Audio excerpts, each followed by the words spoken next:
Uma revelação bombástica hoje na coluna dela no Globo, sobre a ofensiva do Gilmar Mendes, Moraes e essa turminha deles de ministros, e mostra como funciona dentro do STF um modus operandi quase mafioso de alguns ministros para pressionar parlamentares e controlar os próximos candidatos da direita à presidência. Eu vou te contar isso e te dar todos esses detalhes agora. Eu sou André Marcília, advogado, comentarista jurídico. Meus caros, a matéria vai dizendo que os ministros estão sofrendo pressão, mas que eles não estão nem aí e que eles se sentem acima do bem e do mal e etc, etc, etc. O que não é bem assim. A gente já mostrou isso aqui no canal e disse que o ministro, inclusive Gilmar Mendes, está acuado.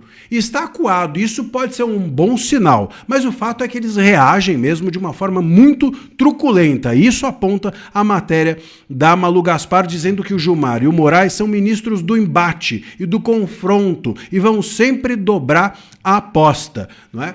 Agora o ponto chave é que ela diz o seguinte: para dominar o jogo de Brasília, entenda-se que eles monitoram os movimentos internos do Senado. Esse grupo de ministros do STF monitoram os movimentos internos do Senado. E como é que eles fazem isso?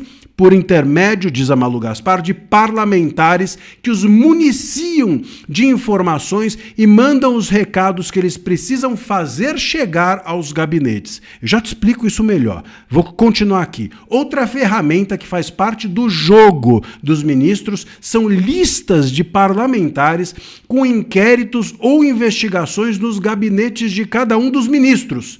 Para um dos interlocutores, bem próximo desse grupo de ministros, o fato de Zema ou Alessandro Vieira não terem ainda nenhum inquérito em curso dentro do STF é um dos motivos para a ofensiva do Gilmar. Olha só, então como é que funciona? Segundo aqui a Malu Gaspar, os parlamentares que provavelmente têm rabo preso, que têm medo do STF, que acabam se sentindo chantageados, muito provavelmente, e fazem um leve-trás. Saem dos gabinetes dos ministros e levam um recado para os gabinetes dos parlamentares. Olha, toma cuidado, não faz assim, não vota assado. Deve ser isso. E depois devolvem a notícia dos parlamentares para os gabinetes dos ministros. E com isso, o STF vai dominando o palco do debate público, o palco do debate político, o Senado, a Câmara, o Congresso como um todo. E aí ela ainda traz a outra informação de que como eles vão controlando o ambiente todo por meio desses inquéritos, pressionando, fazendo com que as pessoas se sintam chantageadas, virem esse leve-trás, que é um negócio ridículo. Imagina um parlamentar chegar ao fundo do poço de ser um leve-trás. Como é que uma pessoa dessa beija a testa da filha, põe a cabeça no travesseiro? Um absurdo completo. Mas esses parlamentares que têm medo, que têm inquéritos, que têm casos no STF e fazem esse trabalho subalterno de leve-trás, né? Esses parlamentares ainda fazem isso porque têm medo. E os que não têm inquéritos, eles ganham inquéritos. E por isso que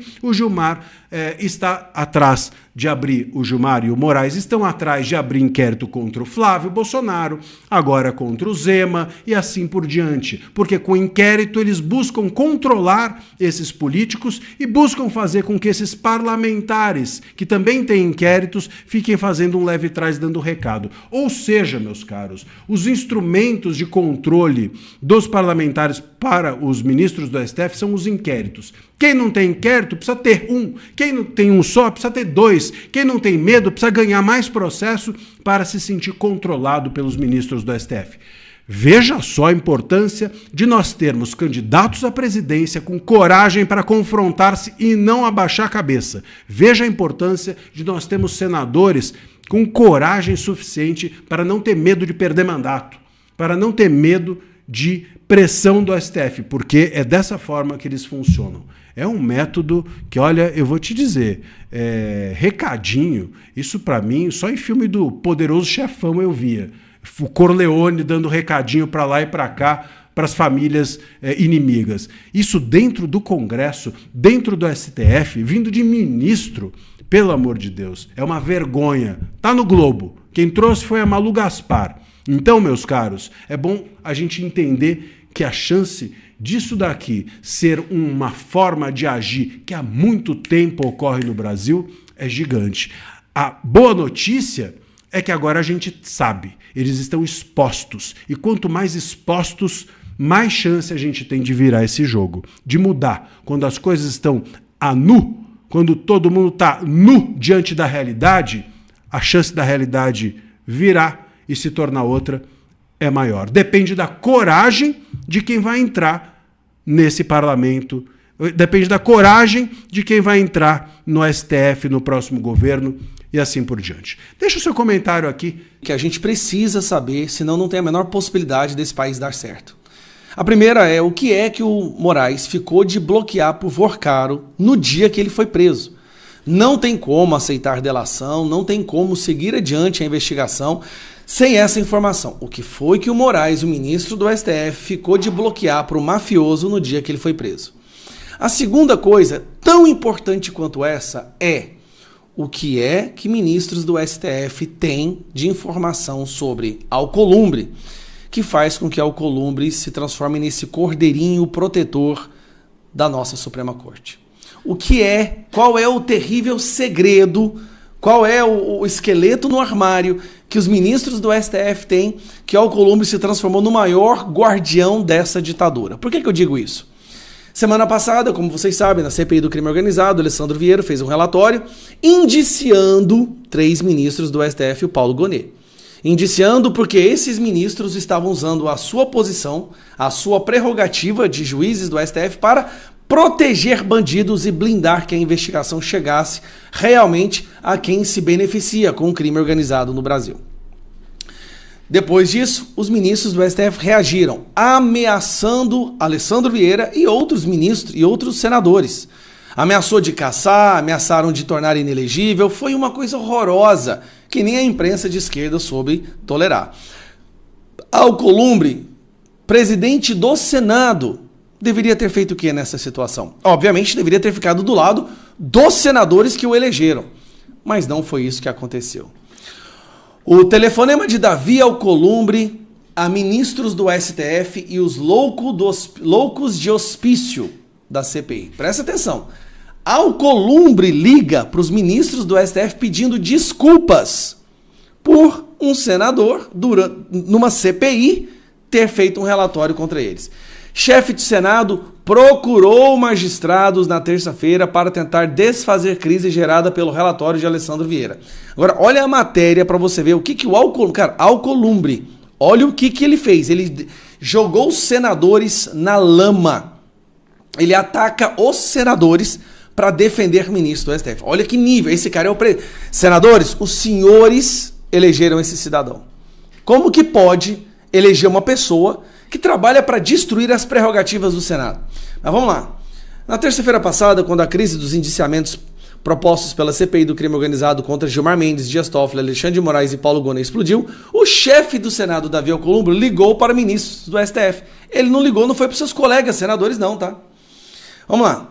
A conversa foi para acalmar os ânimos, naquele momento, bastante inflamados no Supremo.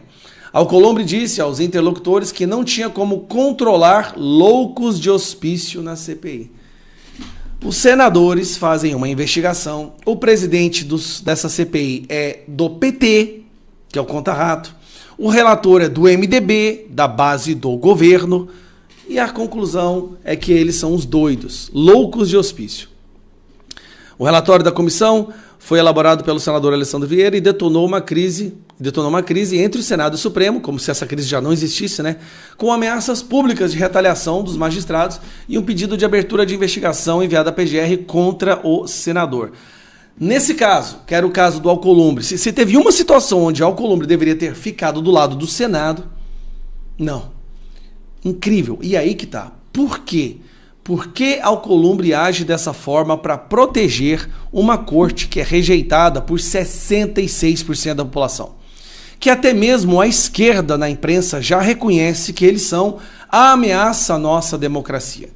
Por exemplo, tá aqui, ó, Merval Pereira, do Globo, escreveu: agora já não é mais um governo autoritário que ameaça o Supremo, é o Supremo que ameaça a democracia. E no meio disso tudo está o nosso querido Alcolumbre, defendendo a ameaça à democracia. Cara, eu sinceramente, por isso que a gente precisa de fazer a maioria no Senado. O primeiro passo da maioria do Senado é presidência.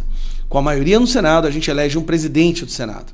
E o novo presidente do Senado é uma pessoa compromissada com a democracia, a Constituição, o devido processo legal e proteção ao Congresso, que hoje é ameaçado constantemente por recebedores de dinheiro de mafioso. Eu não vou usar mais ministro assim.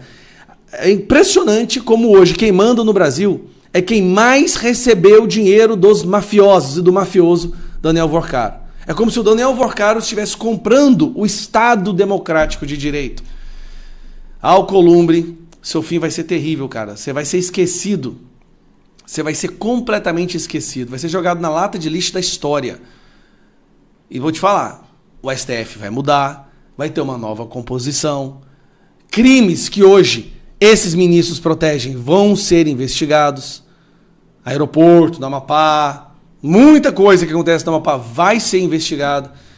E todo mundo, cara, todo mundo vai pagar pelo que eles estão fazendo. Ninguém aguenta mais viver no Brasil desse jeito. Livro aqui eu cito que o Luiz Inácio Lula da Silva, no seu começo de sindicalista, deu uma entrevista para Playboy. Eu lembro bem. Mas então, você deve lembrar. Então, eu sei de cor. Eu posso fazer aspas. O que ele disse? O que ele disse? Eu admiro muito um sujeito como Adolf Hitler. Porque ele tem aquela coisa que um homem tem que vai lá e faz. Não, não é isso não. É assim. Quais são os seres humanos do século XX que o senhor mais respeita e admira? Mahatma Gandhi e Adolf Hitler. Exatamente. Exatamente aqui eu estou citando o livro, eu sei de cor. E aí o entrevistador pergunta, Adolf?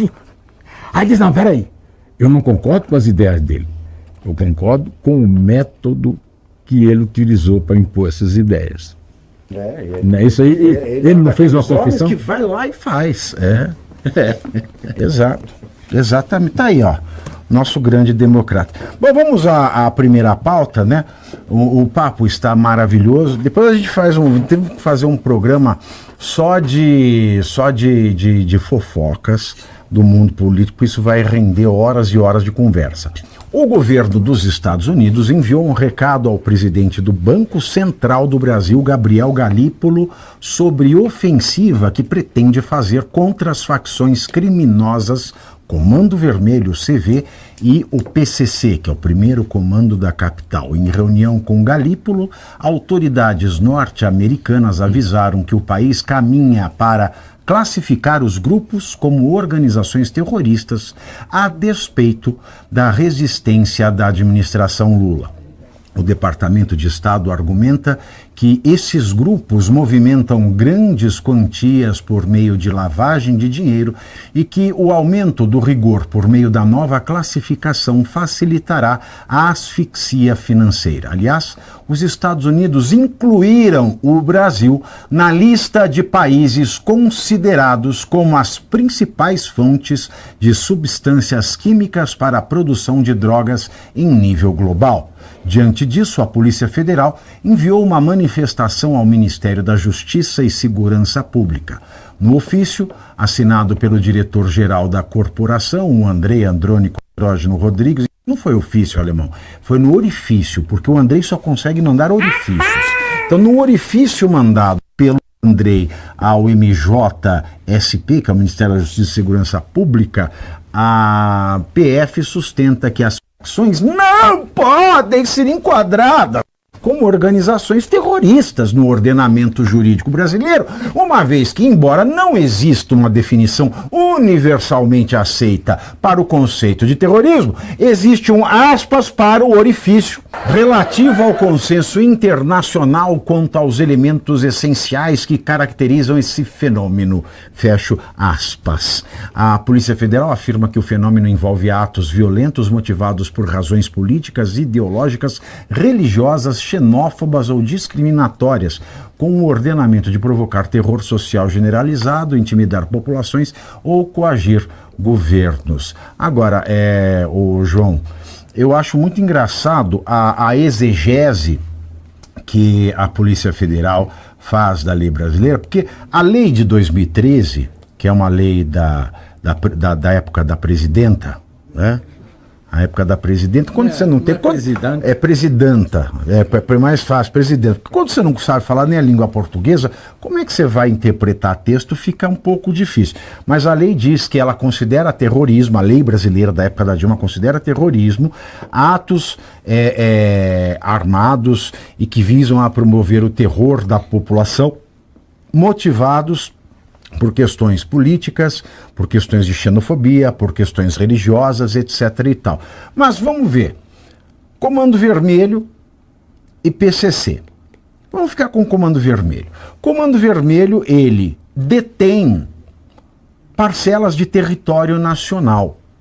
Então ele coloca a população em um regime de terror. E esse regime de terror é um regime instaurado pelas leis do tráfico. Portanto, existe uma razão política para a dominação dessas áreas e quem não anda direito vai para um micro-ondas. Ou a Polícia Federal acha que é humano ou que não é terrível você morrer dentro de meia dúzia de pneu, você é colocado pelado dentro da meia dúzia de pneu e ele está com fogo no pneu e você morre. Ou isso é um crime democrático, me diga. Crime democrático. Crime de opinião, que essa morte foi dada para um rapaz da Globo. É verdade, o Tim Lopes. Um jornalista, brilhante jornalista policial. Bem lembrado. Jornalista que hoje a sua memória é até tripudiada, né, por essas pessoas. Mas é importante Pela dizer... Globo, pela própria Globo, inclusive, né, apoiando essas ideias. Mas desculpa interromper, mas o que não fizeram com aquela repórter que foi fazer a pergunta para o Nicolás Maduro. Que, aliás, agora o Moraes está abrindo processo contra o Flávio por ligar o Lula ao Maduro, mas o Lula veio aqui com honras de chefe de Estado. Eu não lembro o nome da jornalista da Globo News, foi fazer uma pergunta para o Maduro e um segurança do GSI, Gabinete de Segurança Institucional, deu um murro no peito dela, que era mastectomizada, né? Ela teve câncer de mama e a Globo sequer tocou no assunto. Eu volto para você. Pois é, sequer tocou no assunto, ele recebeu o Maduro, Délis Ortiz, ele recebeu o Maduro aqui com honrarias de chefe de Estado, né? Não foi uma simples visita, teve uma grande honraria aqui para ele. Mas na questão do PC, principalmente o PCC e o Comando Vermelho, entre outras organizações, a classificação, não é, como organismos terroristas, enfim, que praticam terrorismo, ele dá mais margem, né, dá mais elementos de atuação para os departamentos americanos, Departamento de Estado, enfim, de Tesouro, tomarem medidas contra esses grupos. E é evidente que é preciso reconhecer, como você bem disse, Pavinato, esses grupos, eles detêm parcela do território brasileiro. Então, eles impõem uma legislação ali que não é a legislação brasileira. Praticam crueldades com, inclusive, pessoas menores, né, com mulheres menores de idade, praticam toda forma de violência. Enfim, eles dominam aquele território e não é a lei brasileira que vige lá. Inclusive, os comerciantes normalmente têm que pagar para eles, né, uma espécie de imposto. Eles fazem construção lá, irregulares, que vira e mexe desaba também.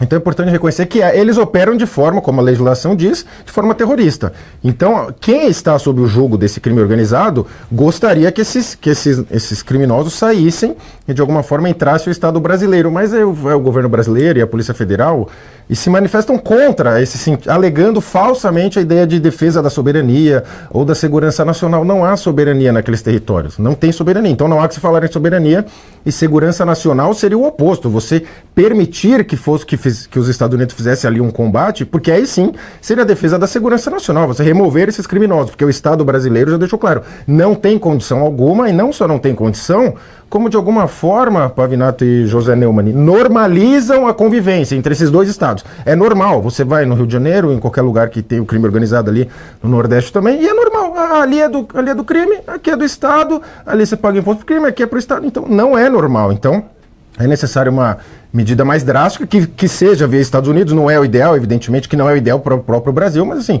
é o que tem para hoje. Então, se vai fazer com que esses grupos tomem de volta o território nacional, que bom, que então vamos apoiar. Agora, o governo Lula que explique, porque não é segurança nacional e não é também soberania nacional, porque são mais conceitos falhos, né, e falsos, empurrados por essa ideia de lulo-pessoalismo e de mudança da linguagem, que agora você ser contra combater esses criminosos armados, que o Estado brasileiro não dá conta, é você ser contra a soberania nacional, você ser a favor de uma intervenção externa, e não é nada disso.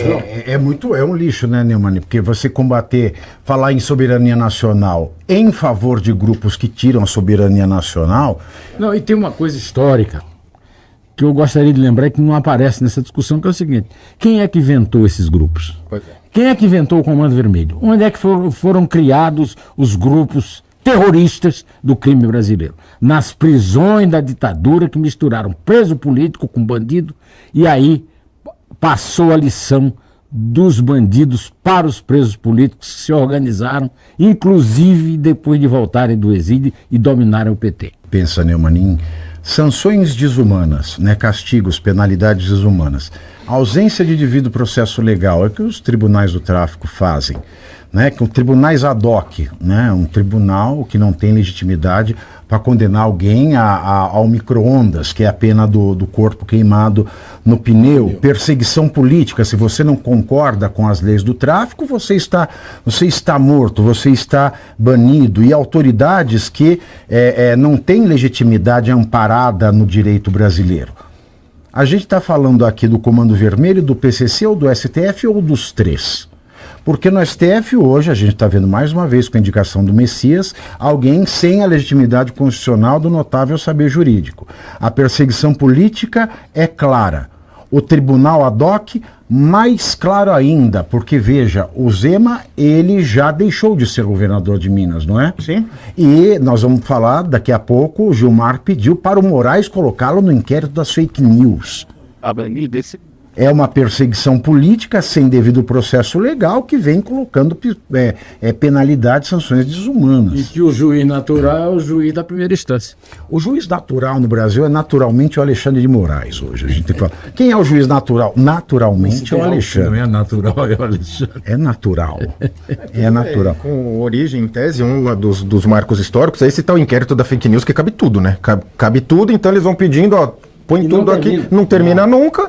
Então, é importante lembrar também que muita gente apoiou, né? Falou, né, vamos apoiar aqui porque... Titiolino, uma vez aberto, nunca mais se fecha. Agora, deixa eu deixar claro aqui, não é o STF a organização terrorista. São os ministros que compõem esse tribunal, que de STF só tem a placa na porta do edifício. São os empregados, ou patrões, ninguém sabe ainda, divorcaram. Exato, são as pessoas que, como os donos do poder do jurista Raimundo Faoro, eles aos poucos foram se apoderando dos estamentos do Estado brasileiro e não querem entregar de maneira...